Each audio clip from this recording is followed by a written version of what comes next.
Have you ever overreacted? Overreaction leads to trouble in the moment. Trouble in the moment leads to some outcome that you don't like, and that leads to regret.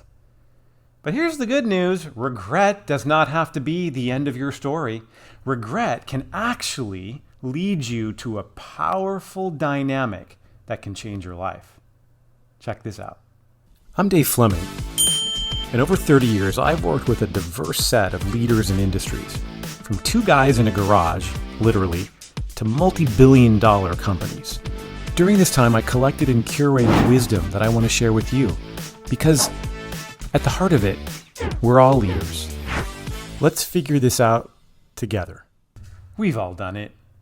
Said something, done something stupid, hurt someone else. Some of these can be micro injuries where they're relatively easy to repair, but others are Grand Canyon-like hurts that can take a long time to repair in a relationship or through a number of circumstances and situations that can take years to overcome. And with that often comes the uncomfortable feeling of regret. Oh, the sting of regret. We've all felt it, whether in those micro or macro injuries of other people, or the way we behaved in a situation. When it's over, we so wish for a rewind button in life. But of course, there is no rewind button in life, and this is the hard thing about regret. However, there is a reform or transform button in life. No, you cannot go back and change the past. It's gone. It's over. It no longer exists, but the consequences of it may live on. But you can create a different future by allowing regret to not stay this sterile, paralyzing emotion that leads us down a dead end, but allow regret to turn you to a better next time. And that is where regret can transform into foresight. Oh, foresight. Oh, we must love foresight. Foresight is the antidote to regret. Foresight is the ability to see ahead, thereby eliminating the possibility of regret by doing things differently. Now, we can't do this perfectly every time we try, but we can get a lot better at avoiding the landmines of life, both self-inflicted and others inflicted, by practicing foresight. I like to think of foresight as arriving before you arrive. So, where are you right now? Where are you watching this? Now just look around, think where you are, locate yourself. That is actually part of foresight. First, locate where you are. Now, when you stop watching this, whether you're on your phone or your computer, what are you going to do next? And let me ask it this way. What's the next consequential thing you're going to do? Is it a meeting? Is it your drive to go home? Is it a luncheon with a friend? What is the next thing you're going to do? Now comes foresight. Foresight. Foresight invites you to think about that consequential thing before it arrives. You arrive first. How do you do this?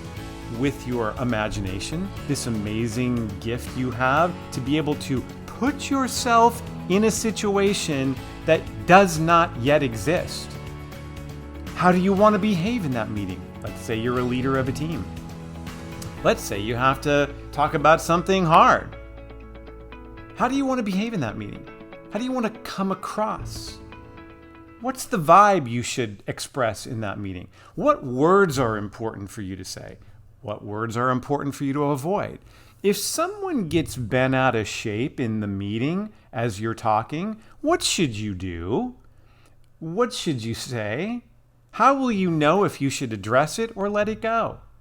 How will you even know that it's really irritation Maybe you're just misreading.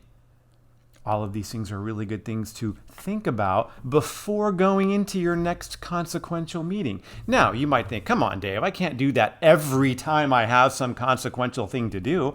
No, but you can practice it on some of the biggies. And as you practice it on some of the bigger things coming in your future, your days ahead, at least how you have them planned out, you will begin to be able to do this almost in real time just before you arrive in a moment.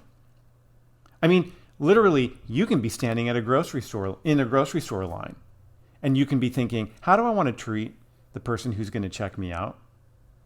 Just right before you make your way to the checkout. You could think, I want to be kind and smile. That is arriving before you arrive. That didn't take very long.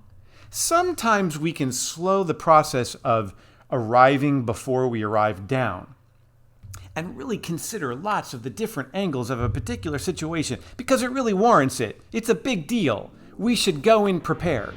The best example of this is when you have a big presentation to do at work or in some area of your life. Don't you spend lots of time on that? Don't you make everything look just right? Don't you think about the words you're going to say? Maybe you even practice it. Not a bad idea. What if you took that kind of idea and just inserted it more into everyday situations?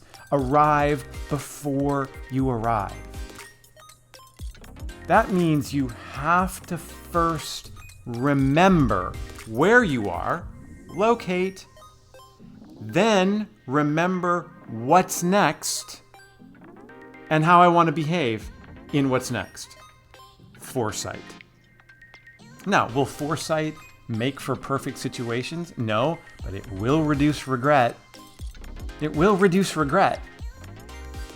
Even if something happens in the situation, which is likely, that does not go according to how I imagined it in my mind,